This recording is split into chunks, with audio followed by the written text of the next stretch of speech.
Advanced Algebra Chapter 2, Lesson 7. This is the final lesson in Chapter 7. We're going to look at two variable inequalities. That's simply we're going to have y and x again. And remember, inequalities are those algebraic expressions that have greater than or less than signs in them. And we're going to look at graphing those linear inequalities, then graphing absolute value inequalities, as well as looking at some problem-solving tips. Now this is going to combine a lot of things that we have been working on in this entire chapter, so it's going to kind of combine all those together with the addition of one more thing in graphing inequalities, and then that will wrap up this lesson, as I said. So unlike equations, which generally have just one solution, inequalities can have an infinite number of solutions. So for instance, if you're looking at x values greater than 7, well, any number greater than 7 would work, and there are an infinite number of numbers that are greater than 7. So how do we represent that graphically? We've been looking at graphing equation solutions on a number line. Remember, we did those ands that are in between and those ors that are outside and those types of things. But how are we going to graph that if we're talking about linear inequality? So we want to look at those. And the way we're going to represent that is to use a shading, or to shade a region to show where the solutions are of the inequality.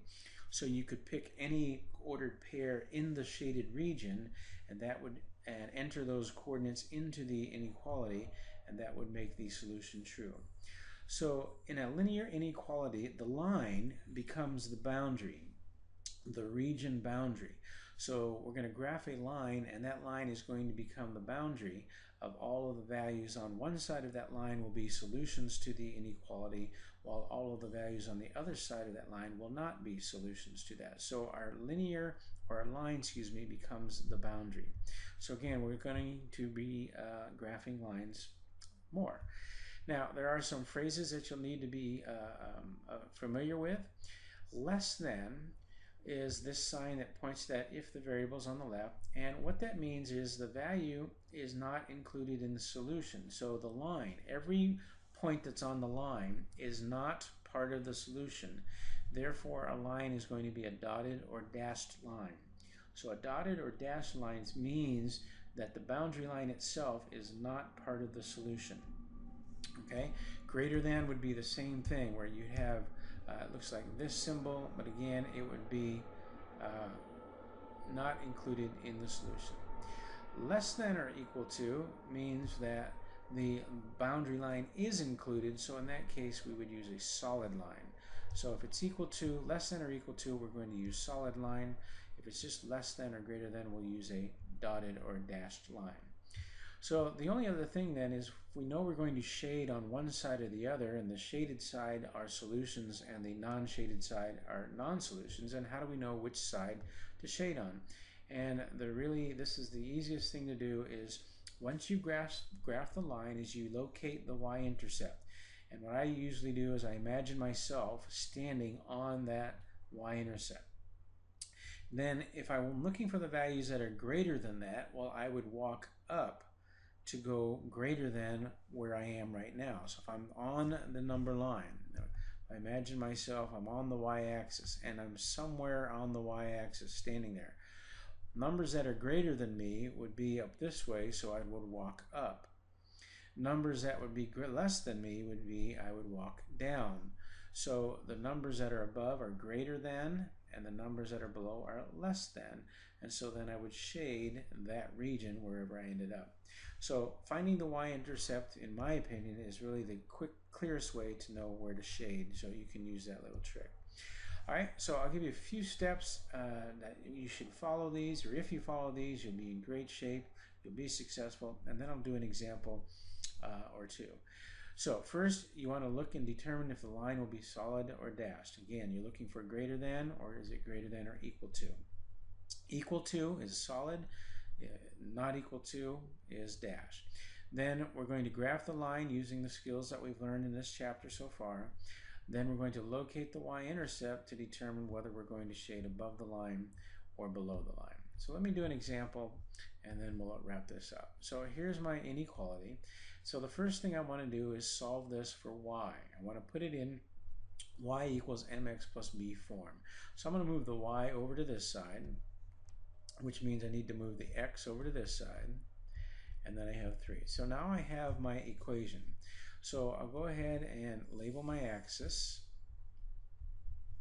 and I'll put a scale on here.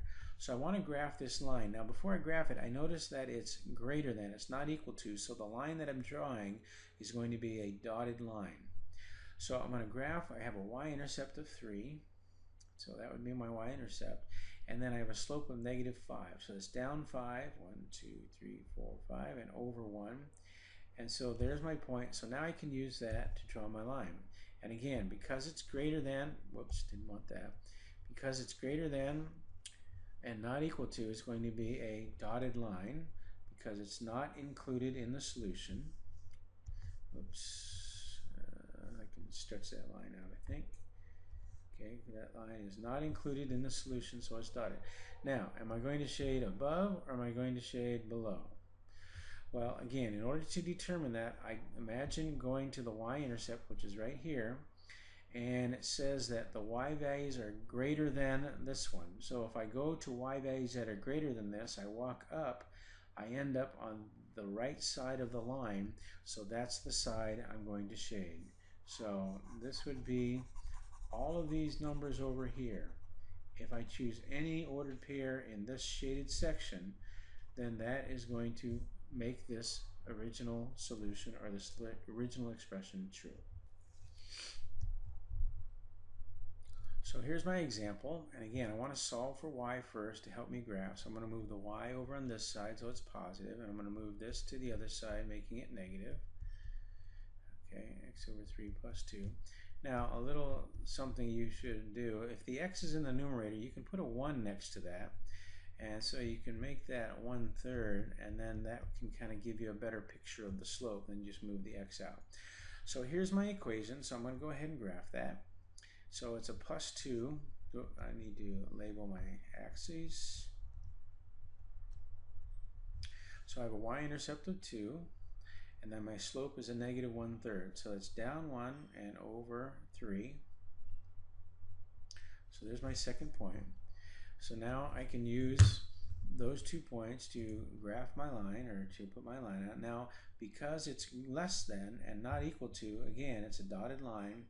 So I'm going to use my dotted line because those numbers are not included in my solution. And then I'm going to go to the y-intercept, and I'm looking for y's less than. So if I walk down, these y's are less than this one. I end up on the bottom of the line. So this is going to be my shaded region in here. So all of these values over here, any of these values over here, that if I use those and substitute them in, it's going to make this original expression true. All right, and there you can see. All right, so that's how you do that. Again, something we've already done, graphing linear equations. The only thing new here is to remember that the dotted line means the coordinates on the line are not included. A solid line would mean that the values on the line are included, and then we find the y-intercept, and above would be greater than, and below would be less than, to help us determine where to shade.